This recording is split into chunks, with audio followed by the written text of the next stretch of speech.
Սեսյուն 2024 թվականի պետական բյուջեի կատարման մասին տարեկան հաշվետվությունը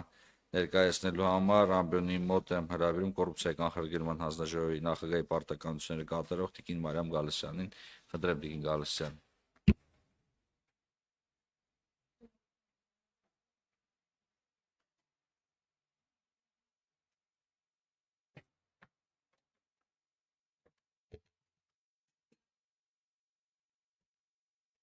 Հարգելի նախագահող, հարգելի գործընկերներ, 2024 թվականի կոռուպցիայի կանխարգելման հանձնաժողովի գործունեությունը ուղղված է եղել հանրային ծառայության բարեվարկության համակարգի կայացմանը եւ շարունակական զարգացմանը, կուսակցությունների ֆինանսական գործունեության թափանցիկության եւ հաշվետվողականության ապահովմանը, հայտարարագրման գործընթացի արդյունավետ կազմակերպմանը, հայտարարատուների համար գործընթացն առավել դյուրին դարձնելուն, բարեվարկության ուսումնասիրության գործիքի միջոցով բարեվարկության տեսանկյունից ռիսկային անձանց մուտքը եւ ընթացիկ պաշտոնավարումը կանխելուն, ինչպես նաեւ կոռուպցիոն ռիսկերի գնահատման ինստիտուտի ներդրման առնչությամբ նախապատրաստական միջոցառումների իրականացմանը եւ հակակոռուպցիոն կրթության եւ հանրային իրազեկման միջոցով կոռուպցիայի կանխարգելմանը։ Նշված նպատակների իրականացման համար հանձնաժողովի 2024 թվականի բյուջեն կազմել է 459 միլիոն դրամ, որը բաշխվել է 1 ծախսային ծրագրի եւ 2 միջոցառումների միջև։ Կատարողականը կազմել է 94%, որը ընդհանուր դրամային տեսքով 431 միլիոն եւ 431.5 միլիոն է կազմում։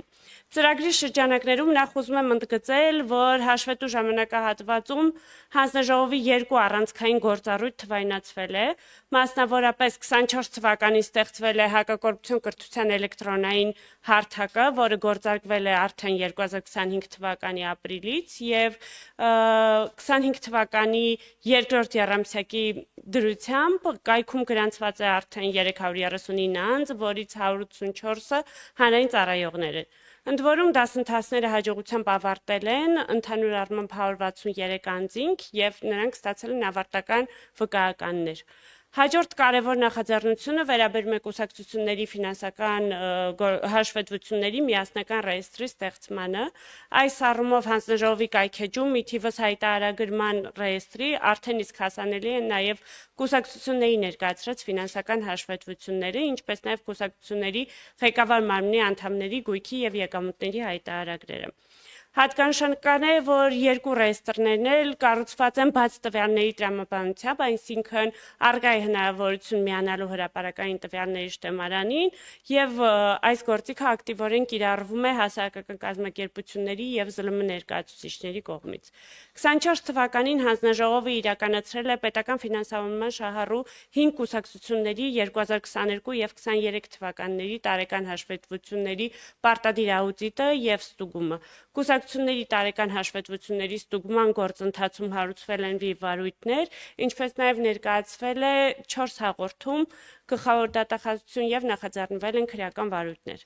Նախաձեռնված վարչական իրավախախտման վերաբերյալ վարույթների շրջանակներում պետբյուջե վերադարձվել է ընդհանուր 17.5 միլիոն դրամ, իսկ նվիրատուներին 27.3 միլիոն դրամ։ Թվայնացման ուղղությամբ հաջորդ կարևոր ձեռքբերումը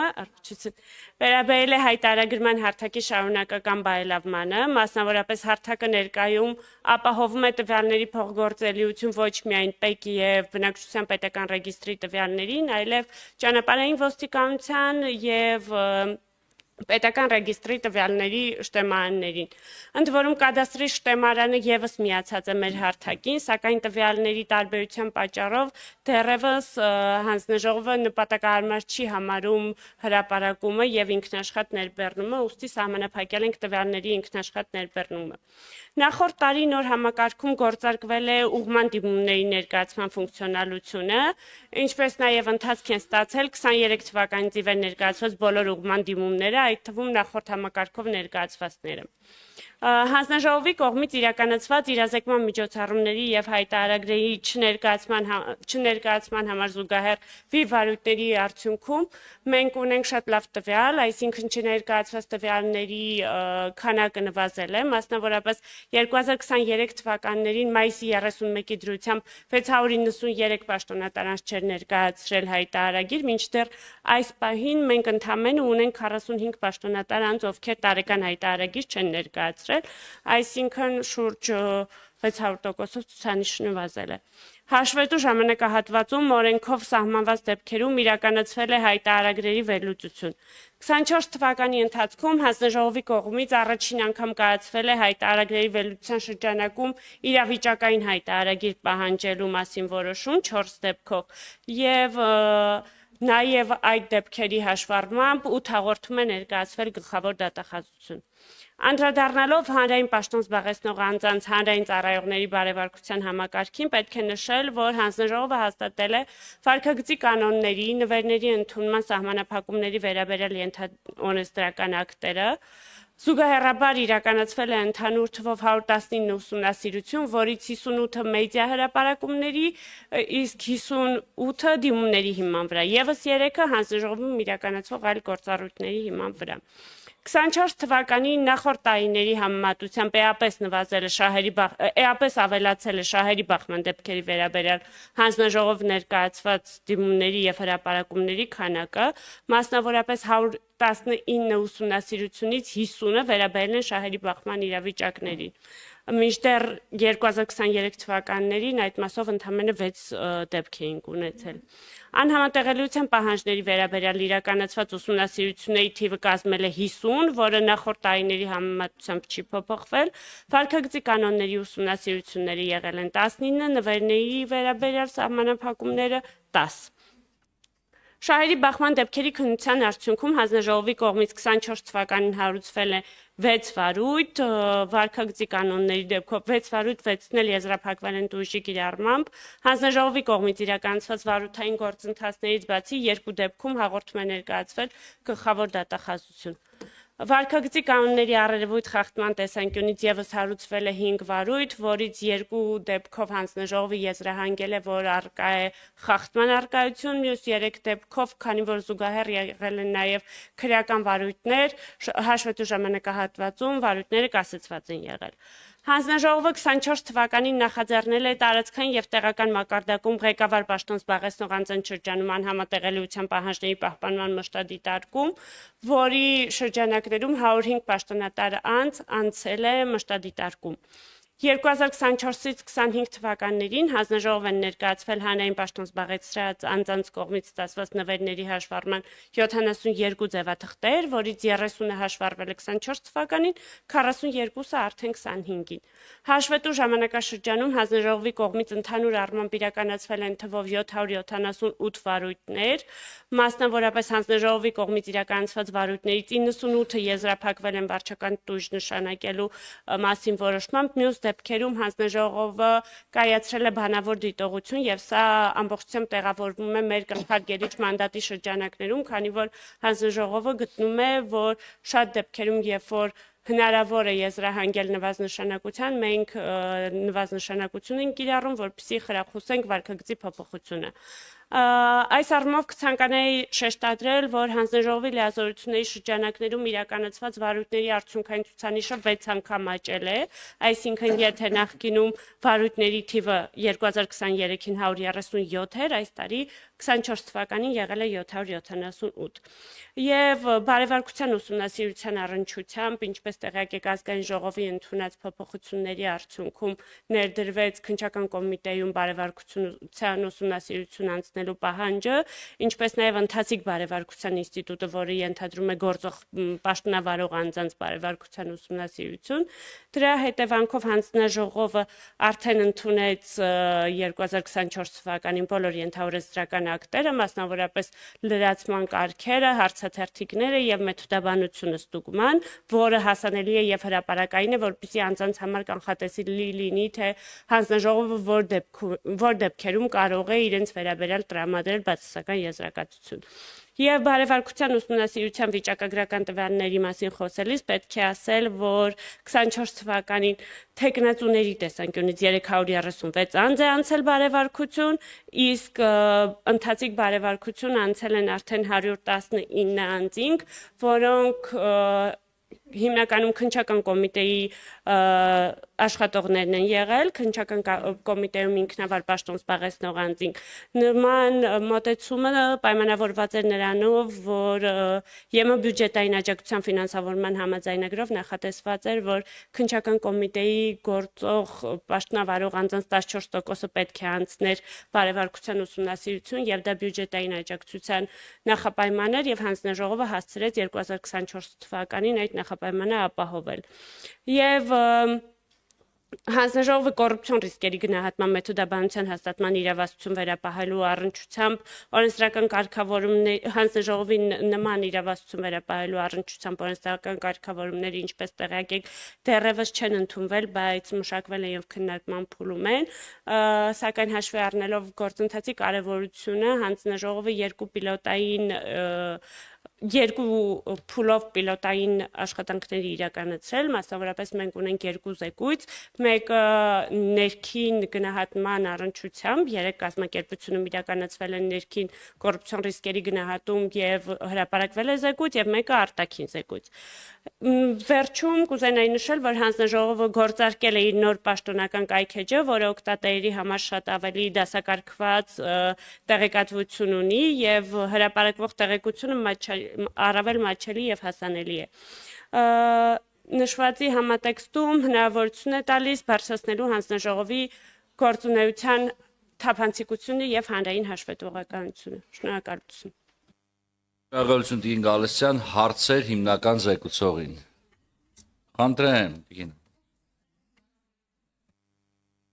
Փորձեմ հնարավորինս կարճ տալ հարց։ Իմ հարցը հետևյալն է, վերաբերում է կուսակցությունների ստուգմանը։ Այսինքն, տեսեք, կոռուպցիայի կանխարգելման հանձնաժողովի տիրույթում է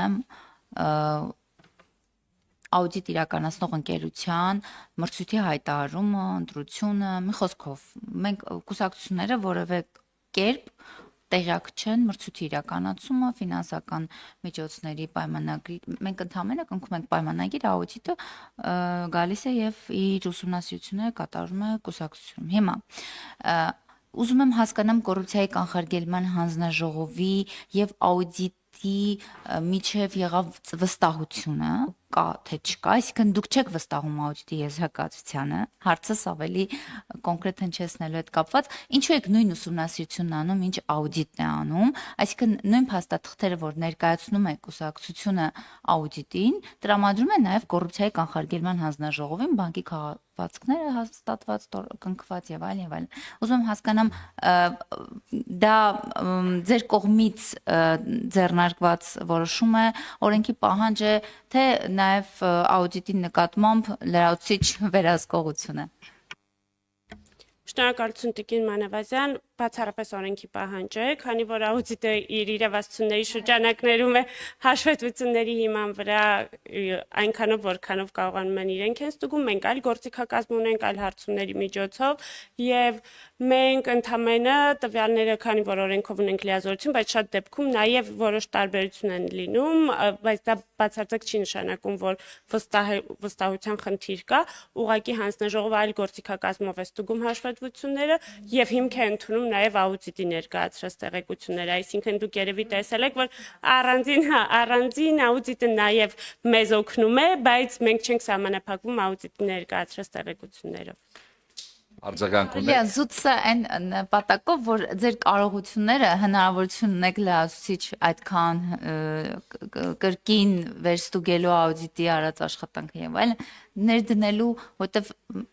իսկապես ահռելի մեծ է ձեր աշխատանք, այսինքն կարող եք այլտեղ եւ այլ հնարավորություններում օգտագործեք։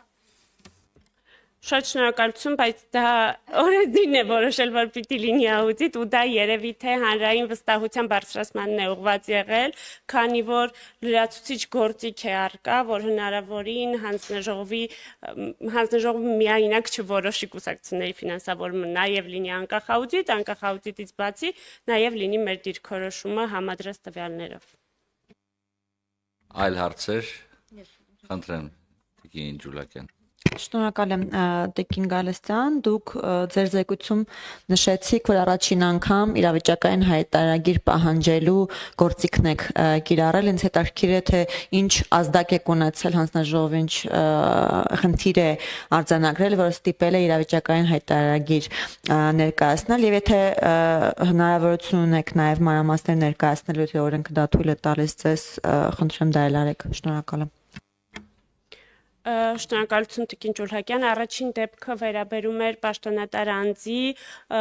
ով մենք տեսել էինք, որ սահմանը հատել էր մի մեքենայով, որի պարբերաբար հատել էր մի մեքենայով, որի ինքը չէր հայտարարել։ Նշվածի համատեքստում մենք հարցում էինք կատարել, թե մեքենան ում է պատկանում, ինքը նշել էր, որ դստերն է պատկանում, դստեր մասով մենք հարցում էինք կատարել, որովհետև ողջամտորեն կասկած ունեինք, որ գույքը իրեն է պատկանում, բայց դստեր անունով է, ասացի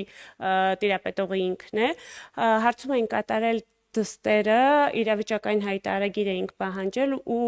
հանգել էինք այն եզրակացությամբ, որ դստեր օրինական եկամուտներով չէր հիմնավորվում այդ գույքի ձեռքբերումը, ուստի կարծել ենք, որ դուստրը չէր կարող այդ գույքը ինքնուրույն ձեռք բերել ու այդ տվյալների վերլուծությամբ ներկայացրել ենք հաղորդում դատախազություն ու նաև զուգահեռ կա կարգապահական բարույթ։ Իսկ ինչ վերաբերում է մյուս դեպքին, մյուս դեպքը մեկ անձի հետ կապված է ռիսկային չափորոշիչների հիման վրա էինք վերլուծությունը կատարել, այնտեղ նվիրատվություններ էին առկա եւ ворթիների հարսանիքների հետ կապված հարց կար, ուզում էինք հասկանայինք, թե ովքեր են այդ ծախսերը իրականացրել, պարզվել էր, որ ընտանիքի անդամներն էին, նշել էր պարզաբանումներով պաշտոնատար անձը, որ իր ընտանիքի անդամներն էին, ովքեր հայտարարատու չէին, եւ մենք այդ անձանցից էինք պահանջել հայտարարագիր, այդ մասով կասկածները փարատվել էին։ Արձագանք ունեք։ Ես էլ հարց չունեմ, ասած։ Շնորհակալ։ Ճիշտ ասած, բայց մի բան, մի ակնարկ պետք է անեի, որ մի չորերս անցնի, էլի, բայց մյուս անգամ ակնարկ չասեցի, ուրիշ բան։